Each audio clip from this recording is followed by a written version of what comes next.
Opening, the 3% who still can. What if I told you that after age 80, there's a silent group of seniors, just 3% of them who can still do things most 40-year-olds can't. They don't have super genes. They're not bodybuilders.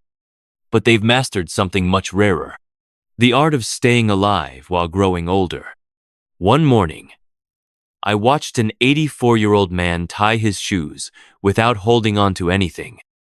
No wobble, no groan. He crouched, tied the knot, and stood up as if gravity didn't apply. It wasn't about flexibility. It wasn't about strength. It was about something deeper, something only a few ever preserve. Vitality, intention, inner momentum. In over 30 years as a physician specializing in aging, I've seen the same truth over and over.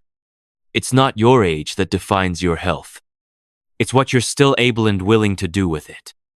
And the rarest among us, the 3%, share 5 simple yet powerful abilities. Each one a quiet signal. Each one a predictor of longevity, clarity, independence. In this video, I'm going to walk you through all 5. They're not tests. They're windows into your future, your freedom, and your untapped potential. And if you're not doing them yet, that's okay. Because once you understand what they mean, you'll never see your aging body the same way again.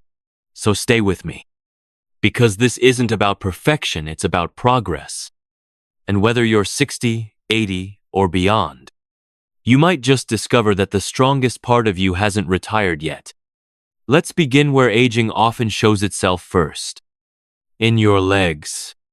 In your ability to lower down and rise back up. That's right, the squat. Chapter 1. The Power of the Squat. A Hidden Signal of Youth. After 80. It happened on a quiet morning. Harold, 83, crouched down to tie his shoelaces. No hand support, no wall, no wobble. Just a steady squat, fluid and confident. To most, it looked ordinary. But to me, it said everything. Why squatting still matters. Being able to squat without help at age 80 or beyond is rare. It's not just a physical feat, it's a sign that your body and brain still work in harmony. This one move requires strong legs, quads and hamstrings, flexible hips and knees, a stable core, and sharp neuromuscular coordination. That's a lot for any agelet alone after 80. More than strength. A real measure of age. In geriatrics, we use tests like the chair rise test, asking patients to stand from a low chair without using their handstand. Assess biological age.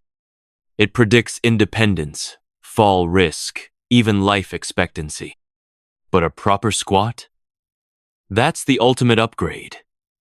It reflects balance, flexibility, and resilience. Most people under 50 struggle with it, yet a few over 80 can still do it. That makes it one of the clearest signs of functional youth. Hidden benefits you didn't expect. Squatting isn't just about muscles. Improved digestion. It supports natural bowel movements and reduces constipation. Better blood flow. Engaging leg muscles helps circulate blood back to the heart. Lower fall risk. Stronger thighs and hips protect you from dangerous tumbles. Dignity and independence. Getting up from the floor or toilet without help matters more than most people realize. Harold's philosophy. Harold once told me, "I go down every day so I don't forget how to get back up." He wasn't chasing youth, he was preserving capability. That's the mindset I see in the rare 3% who keep moving, keep trying, and refuse to give up control of their bodies. Can't squat now? You can still start. Even if you can't do a full squat today, you can train for it. Use a low chair. Cross your arms and stand without using hands. Do 3-5 reps daily. Add wall support if needed. What matters isn't how deep you go, it's that you try. Because each attempt tells your body, I'm not done yet. A squat may seem like nothing, but after 80, it's everything. It's freedom, it's dignity. And for some, it's a quiet kind of victory you earn every single day. Chapter 2. Curiosity doesn't retire. The mental muscle that keeps you young. Not long ago, I met Judith. She was 84, sitting in the front row of a community center workshop, struggling to learn the ukulele. Her fingers were stiff, her rhythm off, but her eyes bright, focused, alive. I've never played anything in my life, she told me. But I figured, why not now? That mindset? It's rare, and it's powerful. Why curiosity matters more than crossword puzzles. We often talk about keeping the brain sharp with puzzles or memory games. But the real secret isn't rote memorization, it's curiosity. Curiosity means you still want to learn. You still have questions. You still believe there's more to experience. And that, neurologically speaking, changes everything. What science says. Studies show that lifelong learning builds new neural pathways, delays the onset of cognitive decline, improves emotional resilience, and even boosts immune function through reduced stress. But beyond biology, there's something deeper. A curious brain is a hopeful brain. It sees possibilities instead of limits. Learning after 80 isn't easy, and that's the point. Let's be honest, it takes guts to learn something new at 80. Your hands might not move like they used to. Your short-term memory might lag. People might assume you're too old for tech or new hobbies. But every time you challenge yourself, you send a signal to your brain. I'm not done growing. That signal creates what I call mental mobility.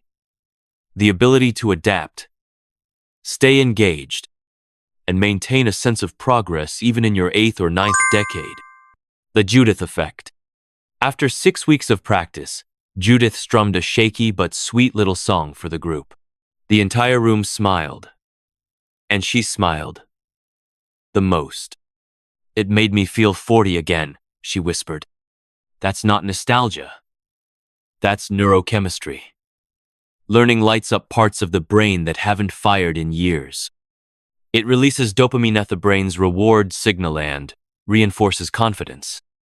It's not what you learn, it's that you learn. Whether it's trying a new recipe, downloading an app, asking your grandchild about AI, or joining a local history group, it doesn't matter what you're learning. What matters is that you're engaged. Curiosity keeps your brain flexible. And flexibility is what protects against decline. Practical advice to stay mentally young. Want to rebuild your mental muscle? Start here. Ask more questions. Be the student in every conversation. Try one new thing a week. A dish. A book. A tool. Learn in public. It's okay to not be good at something. That's how growth works. Celebrate effort, not perfection. Your brain doesn't care how polished it looks. It cares that it's working. If you're still curious, you're still becoming. So many people over 80 are told to settle down, simplify, fade quietly. But I've seen what happens when someone says, "No thanks. I'm still curious." They become sharper, kinder, more vibrant. Not just mentally, but emotionally too. And they remind the rest of us, it's never too late to become something new. Chapter 3. Walking Strong. Why moving on, your own after 80, is a quiet superpower. Every morning, Walter Rady, 5 years old, puts on his hat, grabs his canvas tote, and walks 2 blocks to the library. No walker. No cane. Just his legs. Steady and sure. I do it because it makes me feel like I'm still part of the world, he told me. And that, in essence, is what walking unassisted after 80 represents. Not just strength, but connection. Why walking is the gold standard of aging. Of all the things I assess as a doctor, Gaitho someone walksis, the one I never overlook. Walking without assistance after 80 tells me the muscles are still firing, the joints are still mobile, the nervous system is coordinating balance, and the heart and lungs are still delivering enough energy to move. It's not just a mode of transport. It's a full-body health check in motion. The research is clear. Studies consistently show that walking speed predicts longevity. The faster and more confidently you walk, the better your odds of a longer, healthier life. Gait instability increases fall risk, hospitalization, and even cognitive decline. So if you're still walking solo down the sidewalk at 85, you're not just lucky. You're exceptional. What people miss about mobility. The ability to move freely means more than independence. It means freedom of choice. You can visit a friend, stroll through a garden, pick up your own groceries, or walk away from something that doesn't serve you. Without movement, life shrinks. With it, the world stays open. The cost of losing it. Falls are the leading cause of injury-related death in older adults. And the inability to walk independently often marks the beginning of that spiral: first fear, then limitation, then isolation. Which is why keeping the ability to walk unaided is one of the most powerful acts of self-preservation you can do. How to keep walking longer, stronger. It's not magic, it's consistency. Here's how I advise my patients to maintain mobility. Walk daily. Even 10 minutes around the house counts. Stretch your calves and hips. Tight joints lead to imbalance. Strengthen your thighs and glutes. These are your fall prevention muscles. Stay mindful. Walk tall. With intention. Your posture guides your balance. And most importantly, don't wait until you lose it to fight for it. Walter's wisdom. I walk to remind myself I still belong. Walter said, it's more than exercise. It's a ritual of presence. Every step he takes tells his body, I'm still here, I'm still capable. And I can't think of a better message to send, especially after 80. If you're still walking on your own, know this. You're part of a rare and inspiring group. You're not just getting from A to B or showing what's still possible when strength meets determination. Keep walking. Keep leading the way. Chapter 4. Boundaries. After 80, the emotional strength few talk about. At 84, Harold began turning off his phone every afternoon from 2 to 3. No calls, no texts, just quiet. At first, his daughter was annoyed. What if there's an emergency? She asked. Harold replied calmly. If it's important, it'll wait. That hour is mine. That simple act, it wasn't rude. It was revolutionary. Why boundaries matter more with age. When we think of strength in aging, we think of muscles, memory, mobility. But emotional strength, the ability to set boundaries, say no, and protect your peace, just as vital. In fact, it's one of the rarest skills I see in older adults. Why is it so hard to say no? For decades, many seniors have been caregivers, helpers, the go-to parent or grandparent. Saying yes became second nature. But over time, that constant giving without limits can lead to emotional exhaustion, resentment, and eventually, a loss of self. By the time you reach your 80s, reclaiming your time isn't selfish. It's survival. The truth about boundaries. Healthy boundaries are not walls. They're doors with locks only you control. They let in what nurtures you and keep out what drains you. Boundaries protect your energy, your mental clarity, and your sense of identity, especially when the world assumes you're always available. What setting a boundary sounds like at 80 plus. I won't attend that event, I need to rest. No, I'm not hungry. I'll eat what feels right for me. This is my quiet time. Let's talk later. I love you, but I won't discuss that topic anymore. Each one is a declaration. My life is still mine. The ripple effect. When older adults set boundaries, something beautiful happens. They sleep better. Their stress levels drop. They feel more respected. And they model emotional maturity for younger generations. I've seen it time and again when a senior stands firm with love and clarity. People around them eventually adjust. And often, they admire the strength it took. Harold's quiet hour. Harold calls it his reset. He reads. He breathes.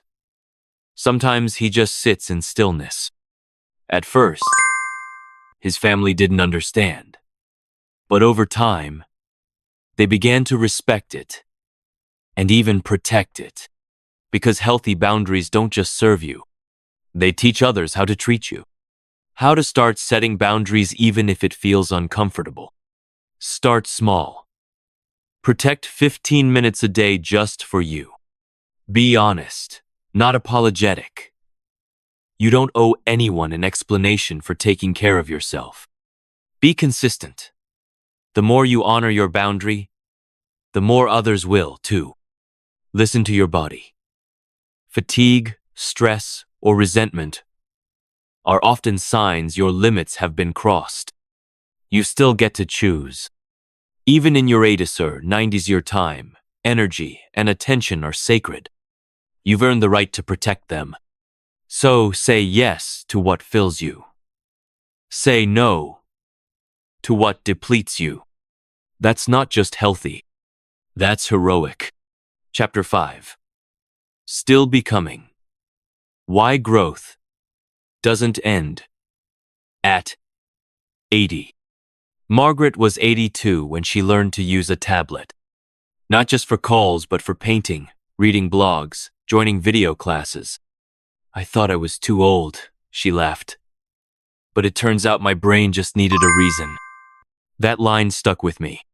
Because it's not just true, it's transformative.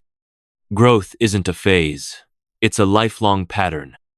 Most people assume aging is a slow descent, a winding down of everything that once was. But what I see, again and again, are people in their 80s and 90s. Starting over, discovering purpose, letting go of pain, or becoming someone they never had permission to be earlier. Aging doesn't always mean decline. Sometimes it means becoming more you. Why the brain still craves newness. Neuroscience tells us that the brain has plasticity, the ability to grow and change even in late life. Yes, processing speed may slow. Yes, memory may slip. But creativity, curiosity, and emotional intelligence can expand with age. Your brain doesn't stop evolving, it just asks you to keep feeding it. The courage to be a beginner again. Learning after 80 requires something younger generations often take for granted. Humility. To admit you don't know. To ask for help. To try and fail publicly. That's not weakness. That's strength. Because the person willing to be a beginner at any age is also the one who stays open, alive, and in motion. Purpose is the fuel of aging well. One of the greatest predictors of mental health in later life isn't wealth or even physical ability. It's purpose. Purpose can look like learning something new, mentoring someone younger, exploring your own story, or simply choosing peace over pressure. Purpose gives direction, and direction gives the day meaning. You're not done yet. I've met people who forgave a lifelong grudge at 90, took up dancing at 86, wrote their first book at 79, left toxic family patterns at 88. Not because they were chasing time, but because they realized there was still time. Practical ways to keep becoming. Ask yourself weekly, what's something I've never tried but could? Let go of too late, thinking it's the fastest way to feel old. Stay curious about yourself. You're still unfolding, still worth discovering. Celebrate growth in all forms, even if it's just trying a new food or saying no when you used to say yes. The final chapter isn't written. People may look at you and see someone at the end of a story, but I see someone rewriting the final chapter. You are still becoming. With every new thought, kind act, or risk taken, you're not just aging, you're evolving. And if that's not extraordinary, I don't know what is. So if you're still curious, still walking, still saying no when it matters, still standing up when it's hard, know this. You're not behind. You're ahead. You're leading. Keep going. You're showing the rest of us how it's done. Final thoughts. You're still writing the story. If you're still walking, still wondering, still trying, still saying no to things that no longer serve you, then you're not just aging. You're leading. Because growing older doesn't mean fading, it means refining. Every squat you still attempt, every new idea you're willing to explore, every firm boundary you draw is proof. You're not defined by your birth date. You're defined by your momentum. The rare 3% who can still do these things after 80 didn't get there by accident. They got there by choosing life again and again when it would have been easier to surrender to decline. And so can you. Healthy aging isn't about trying to be 40 again. It's about becoming the most capable, most centered, most alive version of yourself right now, at whatever age you are. Even if you're not there yet. Even if you're just beginning. You're already winning. Because awareness is the first step towards strength. Who we want to hear from you. Have you tried one of these 5 things recently? Do you know someone who embodies this kind of strength and wisdom? Or are you starting fresh, building your momentum one day at a time? Tell us in the comments below. Your story might be exactly what someone else needs to hear today. If this message moved you, here's what to do next. Hit the like button to let us know this content matters. Subscribe so you never miss a new guide on how to thrive, not just survive. After 60, 70, or 80. Tap the bell so you're first to see each weekly video on strength, longevity, and vitality in later life. And if you know someone over 80 who still amazes you, share this video with them. They might not know just how rare they really are. You're still becoming. Keep going. And we'll be right here cheering for you every step of the way.